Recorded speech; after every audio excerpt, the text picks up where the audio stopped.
Is there anything you do specifically? I mean, obviously that couple like organically just came back to you. But are there any like marketing things that you do to remind people that you do more than just weddings, like after you shoot their wedding? I gotta admit, I am so bad with my marketing. I really am. I'm terrible with like you can go on my Instagram and you can scroll once. I mean, I'm so bad at it. I am. But I I would mean, I say was looking at your Instagram and I thought were doing a really good job. but if you look I at don't it, like know. I think you're I not don't giving post yourself enough credit. well, I guess I'm comparing myself to like some of the other photographers that I'm friends with in the area who Yeah. post every No. day. Where me, I No. don't post every day. I can see on here when I'm scrolling, you do engagements, you do seniors, you do weddings. There's a couple family thrown in here. Like, I don't think you're giving yourself enough credit. You're posting just beautifully consistent photos. So maybe you don't think you're good at, I mean, I don't know what else you do for marketing. I'm sure like it sounds like referrals are, big for you or whatever, but I would say, but that's what that is, and that really is like a big referral. Actually, I have to say, a big referral source has been word of mouth. It's always yeah, been like that since the yeah. very beginning. And then I mean, in the beginning, I did try a couple things. I even tried a wedding show. I didn't really get much from that. I don't think I booked a single wedding from any of the wedding shows I did at the very beginning of my business, and I knew that okay, like how am I gonna grow this? Um, but word of mouth has definitely been the best thing for me. So, And I would, you know, throw it out there that that's probably because and got people out there listening to this podcast are probably like, "Okay, Nikki, we get it," because I say it all the time. But that like experience you give them, the service you provide, and it sounds like you've had the experience with service, restaurant, barista.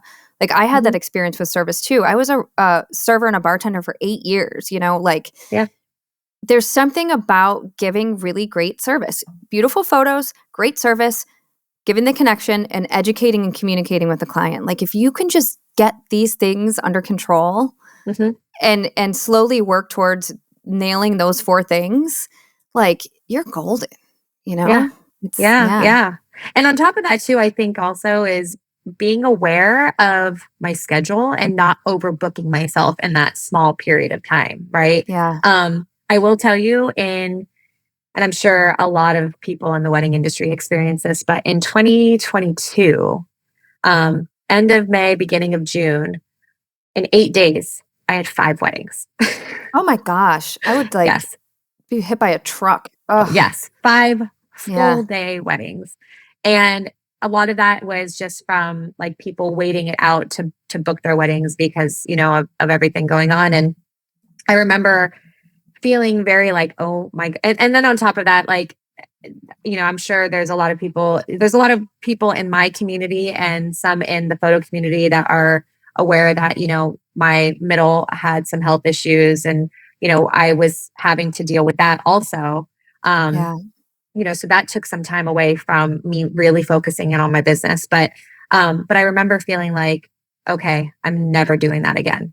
Never. Hmm. But I didn't Yeah. have a choice at the time just because I was, especially coming out of COVID and my son being done with his treatment and everything, like I was just so desperate just to kind of get back into my work life, because Right. I had missed it for so long, you know. Hmm.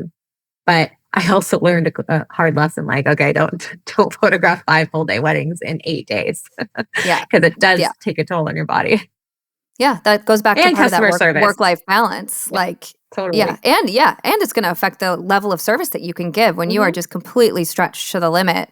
Yeah. It's not good for anybody. It's not good for you, it's not good for your family, it's not good for your clients, so, yeah.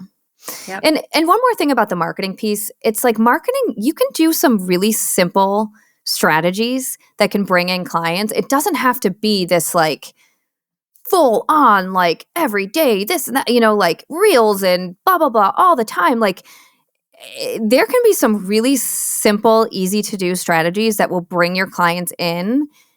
Like, because, you can have all of the things that I was saying, but I feel like that comes later on.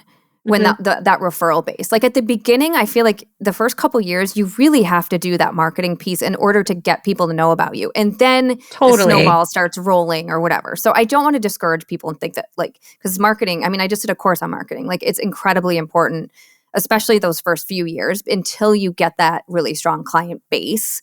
Right. Then it's like, oh yeah, I don't really have to go to networking meetings anymore. Or, like I use my email list to market now, which is great because I can do it at home or, like, yeah. But which initially, is so wonderful. Important. You're actually inspiring me that I need to do some, like just a different approach with some marketing, especially if I don't want to say I'm moving out of weddings. I'm still booking weddings, but as my kids are getting a little bit older, I look at my oldest, who is going to be 16 in January. He plays football. He's very driven. I mean, the kid, I drove him, I dropped him off at the gym. So my husband's a gym owner that he runs his own training facility. And I dropped my son off at the gym at 6:30 this morning to train for an hour and a half before he goes to school. And then he has football practice. Like he has his visions and his dreams already set of him wanting to play college football, which I know is, that's a big dream, but you have to, like Walt Disney says, if you can dream it, you can do it, but like, I think of my future as far as like, okay, if he decides he wants to play college football, whether it's, the JC level, D1, D2, D3, whatever it may be, those games happen on Saturdays. Well, I can't be photographing weddings on Saturdays in the fall and then miss watching his games. Now, obviously I can't go to every single game, but I want to be able to go see my son play. Or can you? Right? I know. I'm like, switch to personal branding and I'll tell you what. No. I know. No, but it might be a good idea to remind, like, you have this full email list with all of your past clients, like to remind them that you do XYZ shoots as well. Like I'm not just your mother's wedding photographer. Like there are other things that you do just to remind them. And they already know, like, and trust you. They already probably have a good idea of your pricing. And they know you're going to provide great quality. Like past clients are the best people to market to, I think. No, and I have to say past clients and even some of my newer clients, like some of my newer clients who've never stepped in front of my camera, but they've heard about me. And, and when I meet them and like, I'll just be chatting away and like, next thing you know, we're not even talking about photography. We're talking about like, oh, what's your favorite Starbucks drink? Oh, really? You like this? Oh, I like that too. Or whatever it may be, or your favorite ice cream flavor. Like we just start, and sometimes I have to be careful of that because I don't want, especially when you have a client who is interested in booking you for their wedding, right? Like you want them to, it's about them. So you want them to feel like, okay, like let's let them talk a little bit more about, what it is that they are doing, and but sometimes like, it's just, I don't know, it's just kind of like a nice little icebreaker, like kind of segueing into it, I don't know, like when you have like small talk conversations. Yeah. Awesome.